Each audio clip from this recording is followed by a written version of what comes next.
नमस्कार दोस्तों, आपका स्वागत है हमारे YouTube channel Sachin classes Kashipur में। आज हम आपके सामने आए हैं उत्तराखंड क्लर्क का जो पेपर होने वाला है 19 तारीख को, उसकी हिंदी के बारे में चर्चा करने के लिए, जिसमें हमने जो क्वेश्चन हैं वो सारे लिए हैं जो आपके सिलेबस के अनुसार जो आजकल आयोग है वो दे रहा है, और जिसमें हम कवर करेंगे सारे कुमाऊनी, गढ़वाली और जौनसारी, जो भी आपकी पहाड़ी भाषाएँ हैं उनसे रिलेटेड जितनी भी लोकोक्तियाँ, मुहावरे और जो शब्द हैं, हम सबके बारे में चर्चा करेंगे और हर क्वेश्चन के साथ उसके विस्तृत रूप को भी जानेंगे, जिसके साथ आपको जो आपका पेपर है होने वाला क्लर्क का 19 तारीख में, उसमें आपको बहुत सहायता मिलेगी।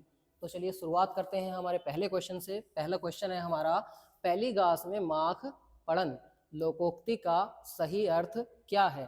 पहला हमारा जो ऑप्शन है वो है गर्मी में घास का सूखना। दूसरा ऑप्शन है कार्य की शुरुआत में ही बाधा आना। तीसरा ऑप्शन है जैसा कार्य होगा वैसा फल मिलेगा।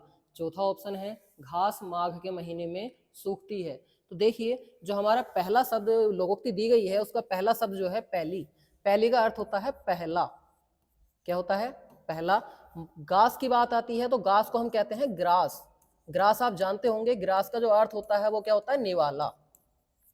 क्या होता है? निवाला होता है। मैं का अर्थ क्या होता है? मैं ही होता है। माघ का अर्थ होता है मक्खी। माघ का अर्थ क्या होता है? मक्खी होता है। और पड़न का अर्थ होता है पड़ना। तो पहले ही निवाले में मक्खी पड़ना, तो इसका अर्थ क्या हो जाएगा? जब हम किसी कार्य को शुरू कर रहे हैं और उसी में हमारी मक्खी पड़ जाती है पहले निवाले में, ये जो कार्य हम कर रहे हैं उसमें पहले ही कोई बाधा आ जाती है, तो इसका जो अर्थ आंसर बनेगा वो बनेगा कार्य की शुरुआत में ही बाधा आना। तो चलिए दूसरा आंसर चेक करते हैं। दूसरे क्वेश्चन का क्या आंसर होगा? तो बात आती है टिप्पण कितने प्रकार के होते हैं। तो टिप्पण के लिए ऑप्शन दिए गए हैं इन्होंने। पहला ऑप्शन है 3, दूसरा ऑप्शन है 4, तीसरा ऑप्शन है 2 और चौथा ऑप्शन है 7। तो इसका जो तीसरा वाला ऑप्शन है जिसमें आंसर दिया गया है 2, ये वाला आंसर आपका सही है। अब टिप्पण की बात करते हैं। टिप्पण कितने प्रकार के बता रखे हैं? 2 प्रकार के होते हैं। तो जो टिप्पण है उसके 2 प्रकार बताए गए हैं। पहला होता है नेमी टिप्पण। कौन सा होता है? नेमी टिप्पण।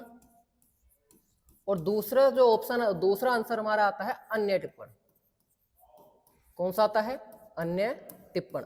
तो बात आती है नेमी टिप्पण किसे कहते हैं और अन्य टिप्पण किसे कहते हैं। तो समझने के लिए आप समझ सकते हैं नेमी। तो नेमी जो टिप्पण है ये प्रयोग किए जाते हैं अधिकारियों के द्वारा। किसके द्वारा प्रयोग किए जाते हैं? अधिकारियों के द्वारा प्रयोग किए जाते हैं। तो जो उच्च अधिकारी अपने निम्न अधिकारी को निर्देश देने के लिए, दिशा निर्देश देने के लिए जिन जो बातें लिखते हैं या निर्देश लिखते हैं वो सारे हमारे क्या कहलाते हैं? नेमी टिप्पण। और जो उसके अलावा जितने भी हमारे टिप्पण प्रयोग किए जाते हैं किसी भी कार्यालय में, वो सब क्या किस में आ जाते हैं? अन्य टिप्पण में आ जाते हैं। जो नेमी टिप्पण का प्रारूप होता है वो लगभग ऐसे होता है कि ये हमारा पेपर है, A4 शीट हम ले लेंगे। A4 शीट में आपने देखा होगा कि साइड में थोड़ी थोड़ी सी जगह बची होती है और जो लिखना है वो यहाँ से स्टार्ट होता है, और बीच में पेपर लगभग 1 इंच का जो हाशिया होता है चारों तरफ से वो छूटा होता है, ऐसे ऐसे। और ये जो 1 इंच का हाशिया है ये हर तरफ से चारों तरफ से छूटा होगा, बीच में क्या होता है? लिखा होता है। तो जो उच्चाधिकारी होते हैं, अधिकारी होते हैं, वो इस हाशिए का प्रयोग जो है अपने जो कनिष्ठ होता है उसे दिशा निर्देश देने के लिए करते हैं, जिसे हम क्या कहते हैं? नेमी टिप्पण कहते हैं। तो टिप्पण कितने प्रकार के होते हैं? 2 प्रकार के होते हैं। नेमी टिप्पण किसके द्वारा लिखे जाते हैं? अधिकारियों के द्वारा, निम्न अधिकारी को लिखे जाते हैं। और जो हमारा अन्य टिप्पण होते हैं वो हमारे कार्यालयों में अन्य प्रकार से प्रयोग किए जाते हैं। तो चलिए हम बढ़ते हैं अगले क्वेश्चन की ओर। तो क्वेश्चन नंबर 3 है हमारा, उच्चारण या मात्रा के आधार पर स्वरों के कितने भाग होते हैं? तो देखिए, उच्चारण या मात्रा के आधार पर स्वरों के हमारे कितने प्रकार होते हैं? ऑप्शन है पहला 4, दूसरा ऑप्शन है 2, तीसरा ऑप्शन है कोई प्रकार नहीं होता, और चौथा ऑप्शन है 3। तो इसका जो आंसर सही है वो है हमारा चौथा आंसर। चौथा आंसर क्या कहता है हमसे? 3। तो उच्चारण या मात्रा के आधार पर स्वर कितने प्रकार के होते हैं? 3 प्रकार के होते हैं। अब 3 होते कौन से हैं तो आपने पढ़े होंगे। पहला होता है हमारा हर्षव स्वर। ह्रस्व स्वर, इनको जो कहते हैं लघु स्वर भी कहते हैं, और कहीं कहीं पर इनका जो नाम दिया गया है मूल स्वर भी नाम दिया जाता है। ठीक है, तो पहला स्वर कौन सा होता है? लघु स्वर, ह्रस्व स्वर या फिर मूल स्वर। दूसरे जो स्वर का प्रकार है वो आता है दीर्घ स्वर। कौन सा आता है? दीर्घ स्वर। ठीक। चौथा जो तीसरा ऑप्शन है हमारा, तीसरा ऑप्शन कौन सा आता है? तो तीसरे प्रकार का जो हमारे स्वर हैं वो आते हैं प्लुत स्वर। प्लुत स्वर। ठीक है। तो स्वर, ह्रस्व स्वरों की बात करते हैं। ह्रस्व या मूल स्वर या लघु स्वर हमारे क्या होते हैं? तो देखिए, लघु का अर्थ क्या होता है? छोटा, और ह्रस्व का अर्थ भी क्या होता है? छोटा या कम। तो जिन स्वरों को बोलने में हमें कम मात्रा का समय लगता है या जिनके उच्चारण में हमें कम समय लगता है वो किस में आते हैं, ह्रस्व स्वर में आते हैं। तो ये कौन कौन से स्वर होते हैं हमारा, छोटा आ, छोटी ई, छोटा ऊ और ऋषि। ये जो 4 स्वर हैं ये हमें हमारे कौन से माने गए हैं, ह्रस्व या लघु स्वर या मूल स्वर माने गए हैं। बात आती है दीर्घ स्वरों की, तो दीर्घ स्वर क्या होते हैं, जिन स्वरों के उच्चारण में 2 मात्राओं का समय लगता है या ह्रस्व स्वरों से दुगना समय लगता है, वो किस में आते हैं, दीर्घ स्वर में आते हैं। अब दीर्घ स्वर कौन कौन से होते हैं, तो दीर्घ स्वर हमारे होते हैं बड़ा आ, बड़ी ई, बड़ा ऊ, ए, ऐ, ओ और औ। ठीक है, तो हमारे कौन से होते हैं, बड़ा आ, बड़ी ई, बड़ा ऊ, ए, ऐ, ओ, औ। अगर हम मात्रा देखेंगे, इनकी संख्या देखेंगे तो कितनी संख्या है, 7 संख्या है। तो दीर्घ स्वरों की संख्या अगर हमसे पूछी जाती है तो कितने होते हैं, 7 होते हैं। जो हमारे लघु या ह्रस्व स्वर होते हैं उनकी संख्या कितनी होती है, 4 होती है। अब बात आती है कि ये प्लुत स्वर जो है हमारे, सॉरी ये प्लुट लिख गया था हम, ये प्लुट नहीं है प्लुत है। ठीक है, प्लुत स्वर। अब ये प्लुत स्वर क्या होते हैं, तो देखिए प्लुत स्वर वो स्वर होते हैं जो हम दूसरों को जब पुकारते हैं या संवाद करते हैं, आपने किसी को बुलाया, मान लिया आपके यहाँ पर किसी का नाम है राम और आप उसे बुला रहे हैं राम ऐसे करके, जब आप लंबे समय तक एक आवाज खींचते हैं तो रा के बाद जो मात्रा खींची जाएगी वो किसकी मात्रा खींची जाती है, आ की खींची जाती है, और बाद में क्या बोला जाता है, माँ। तो ये जो रा के और माँ के बीच में जो उच्चारण किया गया ये किस स्वर का उच्चारण था, बड़े आ का उच्चारण था। तो ये जो बड़ा आ है ये हमारा प्लुत स्वर कहलाएगा।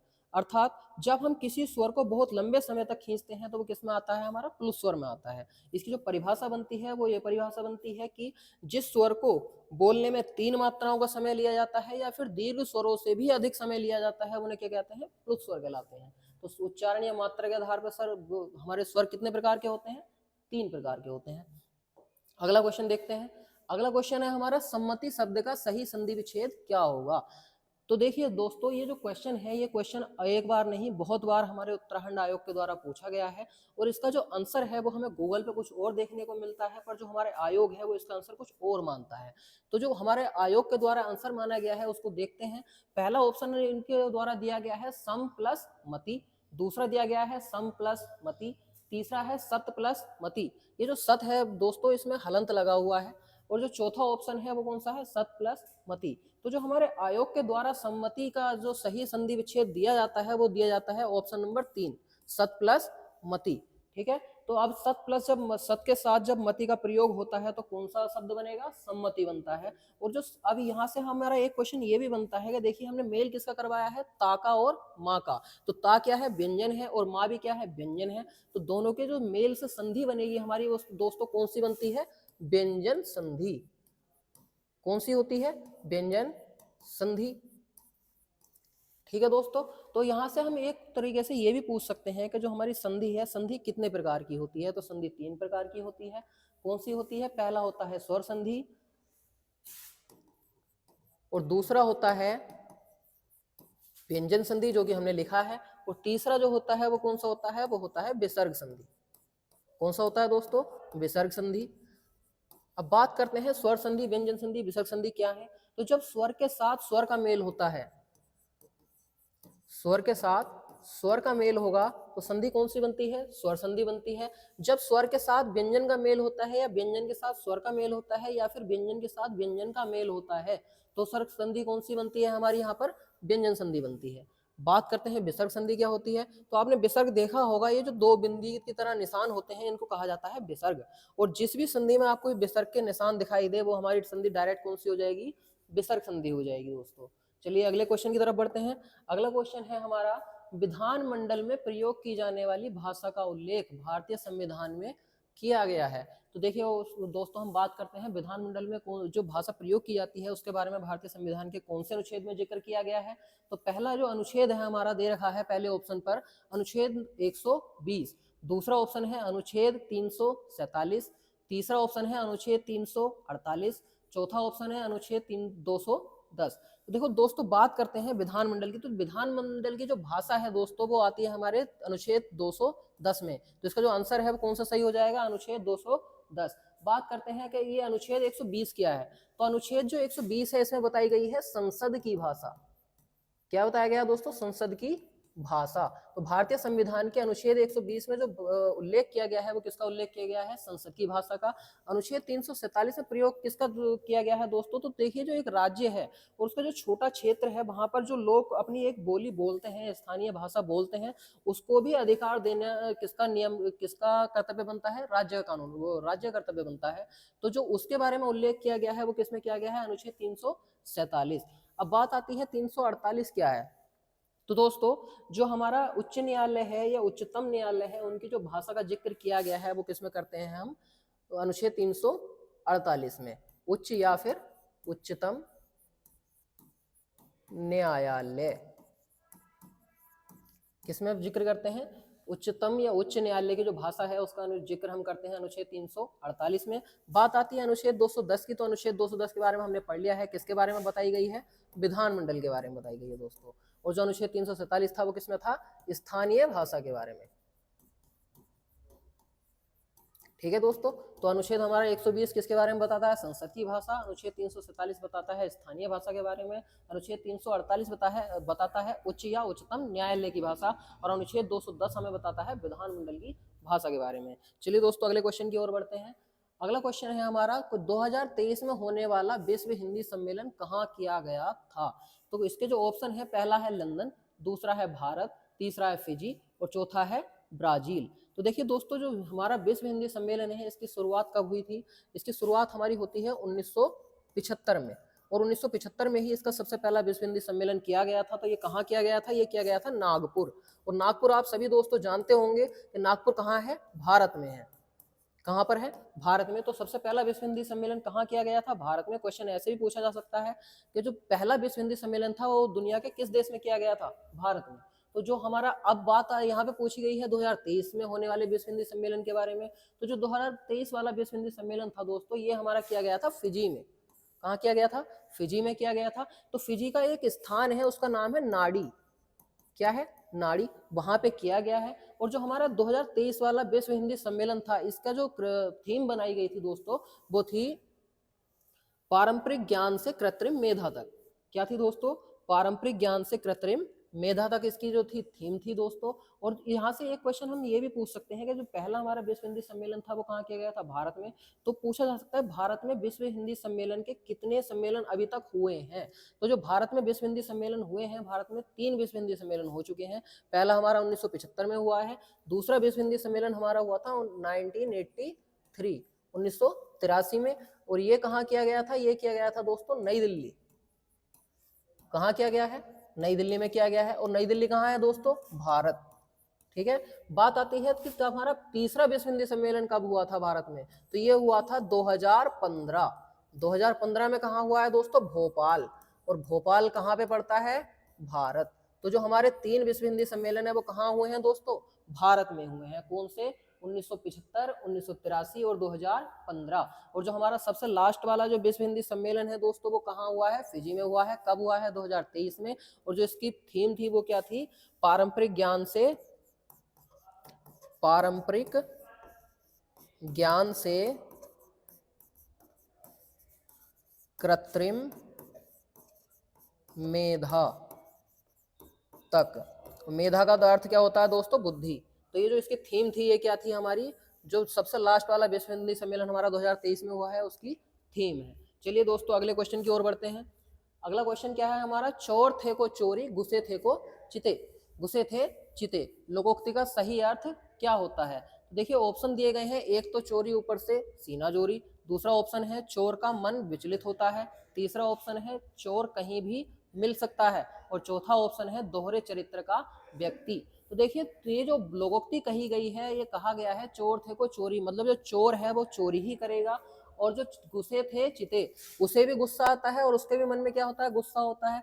और चोरी तो वो करता ही है, चोरी की भावना भी होती है। तो जब उसकी दो चरित्रों के बारे में हम बात कर रहे हैं, एक तो उसके चोरी करने वाले चरित्र के बारे में, दूसरा उसके जो मनोभावनाएं हैं उसके चरित्र के बारे में। तो ये जो इस जो लोकोक्ति दी गई है, इसका जो सही अर्थ बनेगा दोस्तों, उसका जो आंसर बनेगा वो बनेगा दोहरे चरित्र का व्यक्ति। चलिए दोस्तों, अगले क्वेश्चन की ओर बात करते हैं। अगला क्वेश्चन है, देखिए गृहजाग शब्द का अर्थ क्या होता है। तो दोस्तों ये जो गृहजाग शब्द है ये हमारा दिया गया है एक पहाड़ी भाषा से। अब पहाड़ी भाषा देखो, हम वीडियो की शुरुआत में पहले ही हमने कहा है कि हम लोकोक्ति और मुहावरे और जो शब्द हैं वो हम कुमाऊनी के भी करेंगे, गढ़वाली के भी करेंगे और जौनसारी के भी करेंगे। तो उनमें से एक शब्द दिया गया है गृहजाग का अर्थ क्या होता है। तो इनके जो ऑप्शन देखते हैं, पहला ऑप्शन है जागरण, दूसरा है जागर, तीसरा है यज्ञ, चौथा है घरों में जाने वाले गीत। ये सॉरी ऑप्शन दोस्तों यहाँ पे गाय होगा, घरों में गाए जाने वाले गीत। तो ऑप्शन सही हो गए हैं। अब देखिए इसका जो आंसर बनता है वो आंसर क्या बनता है, तो गृह जाग का जो अर्थ होता है दोस्तों वो क्या होता है, यज्ञ। अब ये यज्ञ कैसा यज्ञ होता है, तो गृह जाग आपने सभी एक शब्द सुना होगा जनेऊ। क्या सुना होगा दोस्तों, जनेऊ आपने जाना होगा कि जो ब्राह्मण होते हैं वो अपने शरीर पर धारण करके रखते हैं एक धागा सा, उसे क्या बोलते हैं, जनेऊ कहते हैं। तो ये जो जनेऊ धारण करने की जो प्रथा होती है, तो जनेऊ धारण करने से पहले जो एक यज्ञ किया जाता है घर में, उसको क्या कहते हैं, गृहजाग कहा जाता है दोस्तों। तो गृहजाग का जो अर्थ होता है वो क्या होता है, यज्ञ अर्थ होता है। तो चलिए अगले क्वेश्चन की ओर बढ़ते हैं। रमेश ने अपना काम सुरेश से करवाया, उक्त वाक्य किस प्रकार की क्रिया का प्रयोग किया गया है। शब्द क्या है, क्रिया का प्रयोग किया गया है। तो रमेश ने अपना काम सुरेश से करवाया। हमारा क्वेश्चन था रमेश ने अपना काम सुरेश से करवाया। अब रमेश ने अपना काम खुद नहीं किया है, किससे करवाया है, सुरेश से। तो देखिए जब वाक्य में एक जो करता है वो अपना काम स्वयं न करके किसी और दूसरे से करवाता है, तो वहां पर क्रिया कौन सी होती है। मुझे लगता है आपको आंसर मिल गया होगा। ऑप्शन देखते हैं, पहला ऑप्शन है प्रेरणार्थक क्रिया, दूसरा ऑप्शन है संयुक्त क्रिया, तीसरा ऑप्शन है सामान्य क्रिया और चौथा ऑप्शन है नाम धातु क्रिया। तो जो हम क्रिया होती है जो कर्ता अपने द्वारा ना करके दूसरे से करवाता है, वो कौन सा क्रिया होती है, प्रेरणार्थक क्रिया होती है दोस्तों। ठीक है, तो क्रिया के बारे में बात चल रही है, क्रिया के बारे में बात करते हैं। तो क्रिया क्या होती है, किसी भी कार्य को करना या कार्य का होना ही क्या है दोस्तों, क्रिया कहलाता है। क्या कहलाता है, क्रिया कहलाता है। किसी भी कार्य का करना या होना क्या कहलाएगा, क्रिया कहलाएगा। अब क्रिया कितने प्रकार की होती है दोस्तों, तो क्रिया जो है हमारी अलग अलग किताबों में अलग अलग दर्शाई गई है। कहीं पर 4 भी दर्शाई गई है, कहीं पर 5 भी दर्शाई गई है। तो होती कौन कौन सी है, देखिए एक हमारी संयुक्त क्रिया होती है, दूसरी सामान्य क्रिया होती है, तीसरी नाम धातु क्रिया होती है, चौथी प्रेरणार्थक क्रिया होती है और एक हमारी होती है क्रियार्थक क्रिया। कौन सी होती है दोस्तों, क्रियार्थक क्रिया। तो सबके बारे में बात करते हैं। सामान्य क्रिया जो है दोस्तों वो कौन सी होती है, तो जब क्रिया का जो मूल रूप होता है, जैसे हम बात करेंगे हंसना, किसकी बात करेंगे दोस्तों, हंसना। तो हंसना का जो मूल रूप है ये बना किससे है, हंस से। किससे बना है, हंस से। तो ये जो मूल रूप है ये क्या कहलाएगा, इसका धातु। तो क्रिया का मूल रूप क्या कहलाता है, धातु कहलाता है। अब जब मूल रूप में किसी प्रत्यय का लगाया जाता है, कोई प्रत्यय जब हमारी मूल धातु में जुड़ता है तो वो कौन सी क्रिया बनती है, सामान्य क्रिया बनती है दोस्तों। अब दूसरे की बात करते हैं, संयुक्त क्रिया क्या होती है। तो संयुक्त क्रिया होती है जब एक वाक्य में एक से अधिक क्रियाएं आई होती हैं, तो क्रिया कौन सी होती है दोस्तों, संयुक्त क्रिया होती है। जैसे जैसे ऑप्शन हम लेते हैं, नीमा ने कपड़े धो लिए। ठीक है दोस्तों, वाक्य हमने लिया, नीमा ने कपड़े धो लिए। तो यहाँ पर धोना भी क्रिया है और लिए भी क्रिया है, एक साथ 2 क्रियाएं आई हैं, किस में आ जाएगा, संयुक्त क्रिया में। अगली बात करते हैं नाम धातु क्रिया। तो जब जिन धातु के लास्ट में या फिर अंत में केवल ना प्रत्यय का प्रयोग होता है दोस्तों, जैसे हमने हंसना में क्या देखा है, क्या लगा हुआ है, ना। तो जिनमें केवल ना का प्रयोग होता है वो कौन सी धातु होती है, नाम धातु क्रिया होती है। बात आती है प्रेरणार्थक क्रिया की। तो प्रेरणार्थक क्रिया क्या होती है दोस्तों, चलिए दोस्तों, तो नाम धातु क्रिया क्या होती है, जब क्रिया के मूल रूप में हम ना प्रत्यय लगाते हैं तो कौन सी क्रिया बनती है, नाम धातु। बात आती है प्रेरणार्थक क्रिया की। तो प्रेरणार्थक क्रिया क्या होती है दोस्तों, जिस क्रिया को हम खुद ना करके दूसरों से करवाते हैं वो क्रिया कौन सी होती है, प्रेरणार्थक क्रिया होती है। कौन सी, प्रेरणार्थक क्रिया। और जो क्रिया हमारी क्रिया एक जो धातु है, क्रिया की धातु में अगर हम प्रत्यय लगाते हैं उसके बाद भी वो क्रिया का ही बोध हमें कराती है, तो वो किस में आती है, क्रियार्थक क्रिया में आती है दोस्तों। चलिए अगले क्वेश्चन की ओर बढ़ते हैं। अगला क्वेश्चन है हमारा, गोपाल लक्ष्मण से 10 गुना सामान लाता है। वाक्य में विशेषण का कौन सा प्रकार प्रयोग किया गया है। ऑप्शन है परिमाणवाचक, दूसरा है गुणवाचक, तीसरा है सारनामिक और चौथा है संख्यावाचक। देखिए विशेषण के बारे में आप जानते होंगे, जो किसी की विशेषता बताता है वो क्या कहलाता है, विशेषण कहलाता है। अब गोपाल लक्ष्मण से 10 गुना सामान लाता है, तो उसकी जो क्षमता है, जो उसकी विशेषता बताई गई है, वो किसके द्वारा बताई जा रही है, 10 गुना। तो 10 गुना जो हमारा विशेषण है वो कैसा है, संख्यावाचक विशेषण। 10 गुना है वो कैसा विशेषण है, संख्यावाचक विशेषण है। और संख्यावाचक विशेषण में भी ये किस में आता है, ये आवर्तीवाचक में आता है दोस्तों। किस में आएगा, आवर्तीवाचक संख्या विशेषण। अब विशेषण क्या होता है, विशेषण के बारे में हमने बात कर ली है। जो किसी की विशेषता बताएगा वो क्या कहलाएगा, विशेषण। कितने प्रकार का होता है, तो 4 प्रकार का होता है। चारों ही आपको नाम दिए गए हैं, परिमाणवाचक, गुणवाचक, सारनामिक और संख्यावाचक। परिमाणवाचक क्या होते हैं, तो परिमाण का अर्थ होता है मात्रा। तो जिससे हमें किसी की मात्रा का बोध होता है वो किसमें आएगा, परिमाणवाचक में आता है। जिससे हमें किसी भी वस्तु के या किसी भी व्यक्ति के गुण का बोध होता है वो किसमें आएगा, गुणवाचक में। और जिसमें हमारा जो सर्वनाम है विशेषण के रूप में प्रयोग किया जाता है वो किसमें आता है, सार्वनामिक विशेषण में आता है दोस्तों। चलिए अगले क्वेश्चन की ओर बढ़ते हैं। अगला क्वेश्चन क्या है हमारा, क्वेश्चन नंबर 11, निम्नलिखित में से स्त्रीलिंग शब्द को चुनिए। अब स्त्रीलिंग की बात चल रही है, स्त्रीलिंग शब्द कौन सा है, तो देखिए द्विज। द्विज कैसा है दोस्तों, हमारा शब्द द्विज है हमारा पुल्लिंग शब्द। बात आती है युगावतार। अब युगावतार भी कैसा शब्द है दोस्तों, ये पुल्लिंग शब्द है। बात आती है तृष्णा। तृष्णा क्या होता है, तृष्णा उठी, ये तृष्णा है। तो तृष्णा क्या है शब्द हमारा, देखिए तृष्णा है स्त्रीलिंग शब्द। तो हमारा आंसर क्या हो जाएगा, तीसरा ऑप्शन हमारा आंसर हो जाएगा, कौन सा, तृष्णा। ठीक है दोस्तों, अगले क्वेश्चन की ओर बढ़ते हैं। अगला क्वेश्चन है 12वां, निम्नलिखित में से आकाश का पर्यायवाची नहीं है। तो देखिए दोस्तों, सबसे ज्यादा जो पेपर में क्वेश्चन गलत होने की संभावना रहती है वो कहाँ रहती है, कि दो बच्चे जो हैं कि क्वेश्चन को करते समय नहीं को नहीं पढ़ पाते हैं। तो आपको जल्दबाजी बिल्कुल नहीं करनी है, पेपर को आराम से करना है और नहीं को आपको ध्यान देना है कि अगर जहां नहीं दिया है वहां पर आप ऑप्शनों पर ध्यान दें। ठीक है दोस्तों, पहली बात आती है, देखिए ऑप्शन अभ्र, दूसरा ऑप्शन है व्योम, तीसरा ऑप्शन है अनंत और चौथा ऑप्शन है द्रग। तो अभ्र किसका पर्यायवाची होता है दोस्तों, आकाश का होता है। व्योम किसका पर्यायवाची होता है दोस्तों, आकाश का ही होता है। अनंत किसका पर्यायवाची होता है, आकाश का ही होता है। पर द्रग जो है हमारा किसका होता है, आंख का होता है। तो इसका जो आंसर हो जाएगा क्या हो जाएगा, द्रग हो जाएगा। ठीक है, ठीक है दोस्तों, तो अगले क्वेश्चन की ओर बढ़ते हैं। क्वेश्चन नंबर 13 है हमारा, दाज्यू किसकी रचना है। तो देखिए दाज्यू किसकी रचना है, ऑप्शन है आपके पास श्लेष मटियानी, मंगलेश डबराल, विद्यासागर नोटियाल और शेखर जोशी। तो हमारी दाज्यू की बात चल रही है। दाज्यू रचना के बारे में आपने पढ़ा भी होगा दोस्तों। तो दाज्यू जो रचना है वो है हमारे ऑप्शन नंबर सही, इसमें जो होगा वो चौथा होगा, शेखर जोशी। तो शेखर जोशी की रचना का क्या नाम है दोस्तों, दाज्यू नाम है। क्या नाम है, दाज्यू। अब देखिए शेखर जोशी के बारे में बात करते हैं दोस्तों। तो शेखर जोशी जो थे हमारे अल्मोड़ा के निवासी थे, और अल्मोड़ा क्या है, हमारे उत्तराखंड का ही एक जिला है।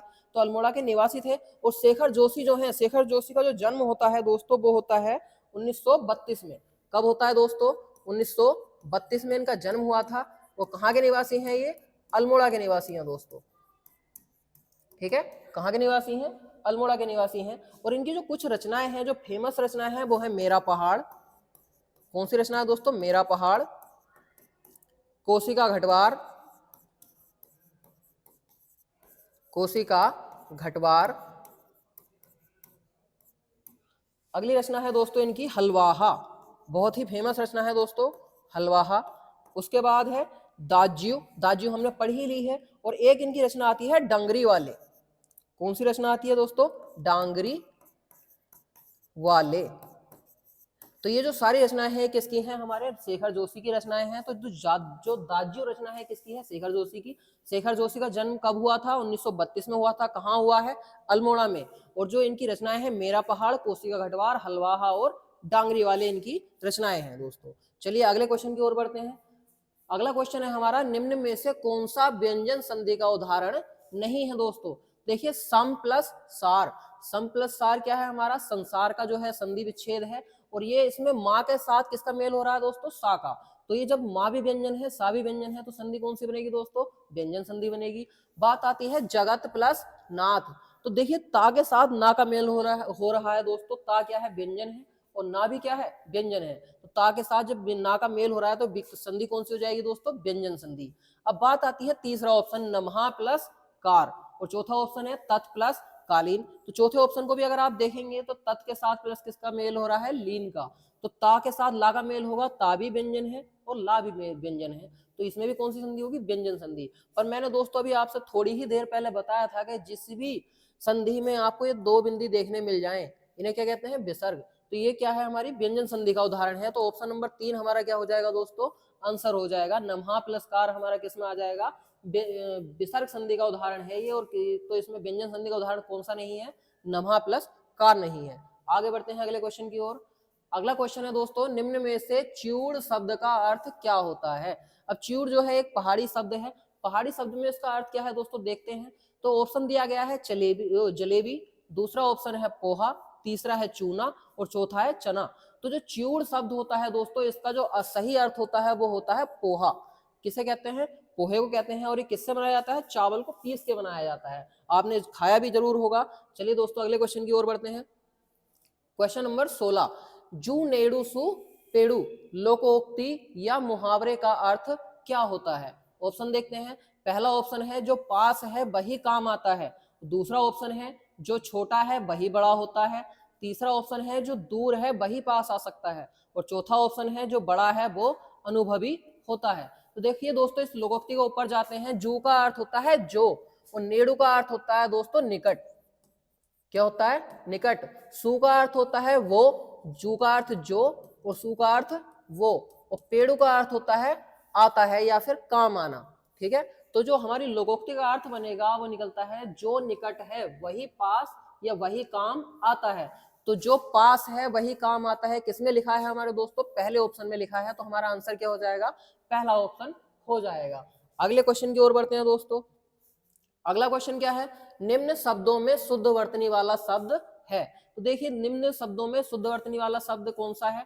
पहला दिया गया है आरोग्य, दूसरा है आरोग्य, तीसरा है आरोग और चौथा है आरोग्य। तो देखिए ऑप्शन जो इसमें पहला है और चौथा है दोनों ही सही हैं। आरोग्य की जो शुद्ध वर्तनी होती है वो यही होती है, बड़ा आ होता है, रा होता है, उस पे ओखली वाली मात्रा होती है, आधा गा आता है और या आता है। ये हमारा क्या है दोस्तों, शुद्ध शब्द है किसका, आरोग्य का। तो देख पा रहे होंगे आप, जो हमारा पहला ऑप्शन है और चौथा ऑप्शन है दोनों ही क्या है, सही दिए गए हैं।